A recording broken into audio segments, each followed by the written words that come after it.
Pada kesempatan kali ini perkenalkanlah dulu terlebih dahulu nama Bapak Farha Fikri Aulia dan teman Bapak. Nama saya Eko Pujianto, bisa dipanggil Pak Eko. Pada kesempatan kali ini Bapak akan selama 45 hari ke depan Bapak akan membersamai anak-anakku semuanya untuk belajar matematika. Untuk sistem pembelajarannya kita akan setiap minggu akan mengirimkan video tentang penjelasan materi. Nah, untuk referensinya dari buku yang diberikan Ibu Mahendra Dewi. Untuk penilaiannya kita sama dengan penilaian dari Ibu Mahendra Dewi, yaitu dengan mengerjakan penugasan yang ada di materi ajar. Nanti setelah itu dikirimkan kepada saya atau Mas Farha. Untuk kelas 11 TKRA dan TKRB ada saya.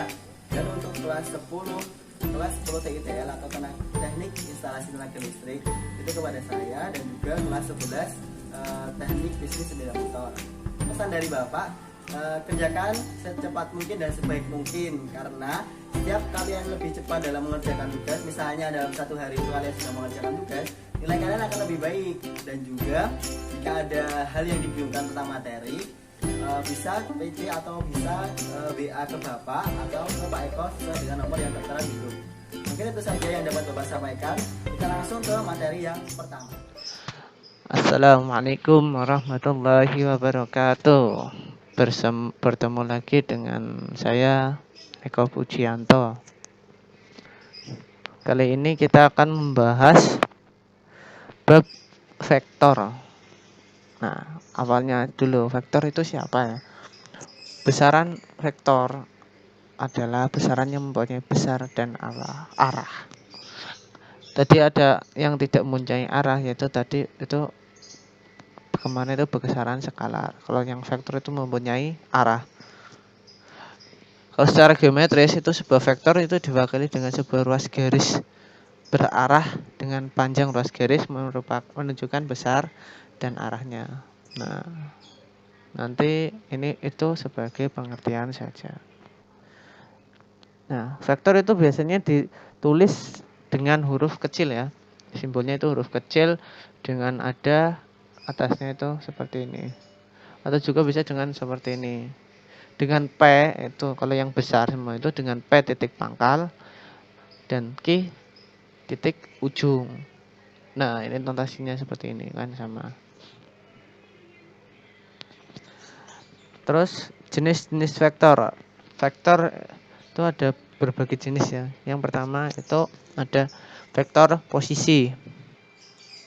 Vektor posisi itu adalah vektor yang posisi titik awalnya itu di 0,0 dan ujungnya itu di titik A, A1, A2.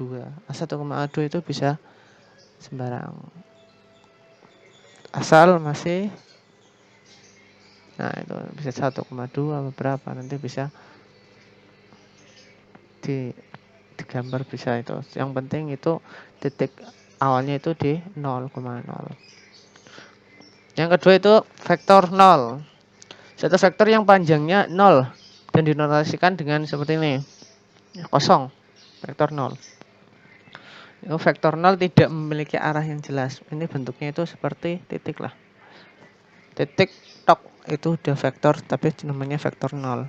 Tidak memiliki panjang dan tidak memiliki arah yang jelas. Jadi titik itu menghadap kemana kan nggak jelas, seperti itu aja. Kalau vektor yang ketiga yaitu vektor satuan. Itu vektor satuan itu panjangnya satu satuan. Nanti panjangnya itu yang penting satu satuan, jadi 1 sampai 2 Pak. 0 sampai 1. Itu yang penting vektor satuan.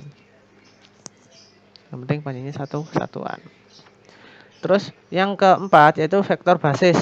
Vektor basis itu vektor satuan yang saling tegak lurus dalam vektor dimensi 2R memiliki dua vektor basis. Itu 1,0 dan 0,1.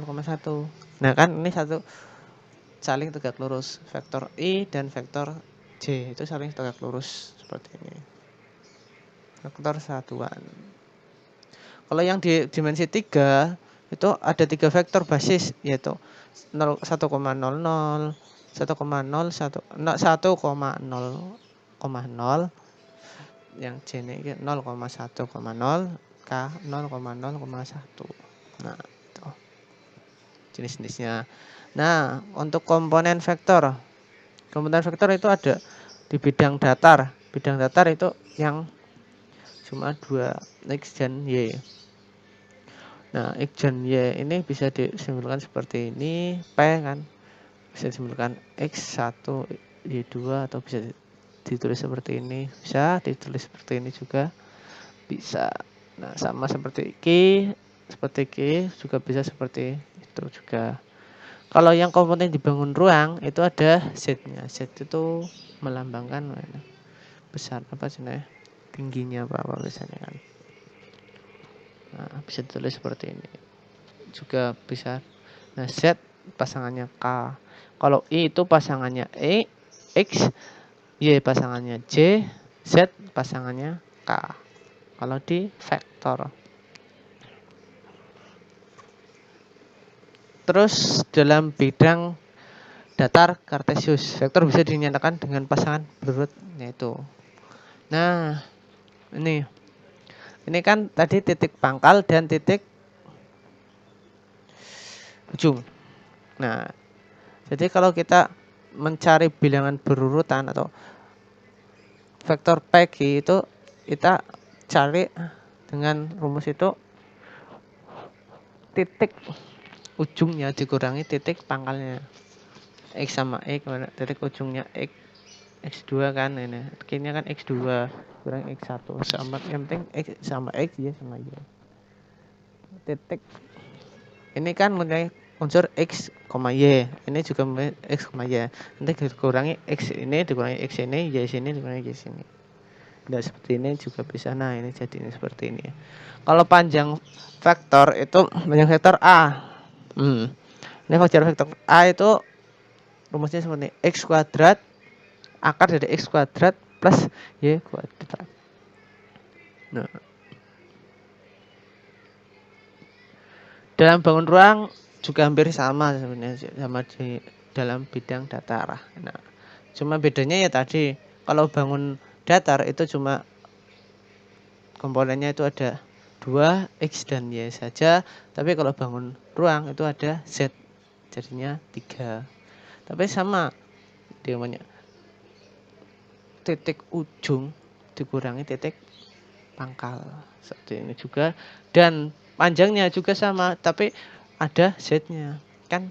Bangun ruang itu ada 3 komponen, ada Z-nya sama kan. Nah, kita memasuki penjumlahan 2 vektor, yaitu ya misalnya vektor A X1 Y1, vektor B X2 Y2. Maka vektor A ditambah vektor B bisa digunakan beberapa cara. Nah, ini cara yang pertama itu dengan secara geometris. Itu bisa menggunakan metode segitiga atau poligon. Nah, ini yang metode segitiga. Jadi panjang vektor A digambar. Nanti baru vektor B. Gambarnya itu dari ujung vektor A ke vektor B. Pangkal vektor B digadukan di ujung vektor A kalau yang metode segitiga. Nanti kalau hasilnya itu diambil dari pangkal vektor A sampai ujung vektor B. Nah, tapi kalau metode jajar genjang nanti pangkal dari vektor B itu diterus sini. Nanti kita gambar seperti apa sih nih? Sejajaran A dengan ini sama ini, dan juga yang B ini bisa juga sama hasilnya ini. Nah, cara yang kedua itu menggunakan hitungan. Nah, menggunakan analitis atau hitungan. Nah, ini analitis hal itu. Vektor A ditambah vektor B. Nah, A juga punya komponen X dan Y, B juga punya komponen X dan Y. Tinggal ditambah saja. X sama X ya, jangan X sama Y. Jadi X ditambah X, Y ditambah Y. Nah, nanti ketemu jadinya berapa. Ini rumusnya seperti ini. Kalau R-nya juga sama. Kalau komponen titik vektor A itu ketemu juga sama. Nanti hasil ini X dikuadrat dan Y dikuadrat juga. Nanti akar. Nah, tapi kalau umpamanya ada soal cuma diketahui panjangnya saja, tidak diketahui titik-titik dari vektornya. Nah, kita menggunakan rumus ini. Rumus yang kedua ini. Dengan panjang vektor A kuadrat, panjang vektor B kuadrat. Nah, dengan sudut. Nanti ada diketahui sudutnya. Nah, itu yang penjumlahan. Ini yang pengurangan. Sama saja. Cuma diganti ya dikurang. Namanya juga pengurangan. Ininya juga sama. Pokoknya hasil ini dikuadrat. Nah, sama seperti ini kan hasilnya. Ini X kuadrat Y kuadrat. Panjangnya juga sama, yang umpamanya tidak diketahui komponen-komponen. Cuma bedanya di sini. Kurang sini tambah. Nah, selanjutnya kita akan membahas tentang contoh soal. Nah, dengan soal diketahui koordinat titik A sekian dan titik B sekian, titik C sekian. Tentukan vektor A, B, BC, AC. Nah, seperti cara yang sudah ada tadi yang sudah dipelajari, yaitu rumusnya itu titik ujung. Titik ujungnya kan berarti kan ini kan titik pangkalnya A, titik ujungnya B. Jadi titik ujung dikurangi titik pangkal. Yaitu kita titik ujung B berarti kan ini kan udah diketahui negatif 1,3. Titik 1 dan 3 dikurangi titik pangkalnya yaitu titik A. Seperti ini kita tinggal dikurangin aja. X sama X, Y sama Y. Ketemunya seperti ini. Nah, untuk besarnya ini hasil ini ya, yang hasil ini ya. Jangan yang ini dan bersatu-satu. Jadi hasil ini itu akar negatif 3 kuadrat ditambah negatif 4 kuadrat, ketemunya segitu. 20 akar 25 sama dengan 5. Begitu juga dengan B, BC, AC sama saja. Cuma angkanya yang beda. Nah, untuk contoh yang kedua yaitu yang tadi tidak diketahui titik-titik masing-masing vektor. Ini langsung diketahui panjang vektor. Panjang vektor A 6, panjang vektor B 6 dan membentuk sudut 60. Nah, kita mencari dengan cara yang ini. Kita tinggal masukkan saja. A-nya masukkan 6, B-nya juga masukkan 6 dan sudutnya juga dimasukkan dan juga nanti kita ketemunya seperti ini. Ya, sekian dari Bapak. Semoga bermanfaat. Tetap semangat dan jaga kesehatan. Intinya seperti ini. Semua ilmu itu ada manfaatnya. Walaupun tidak langsung sekarang bermanfaat, tapi besok akan juga ada, pasti ada manfaatnya. Tidak tahu kita yang membutuhkan atau orang lain yang membutuhkan. Tetaplah berbagi. Sekian. Assalamualaikum warahmatullahi wabarakatuh.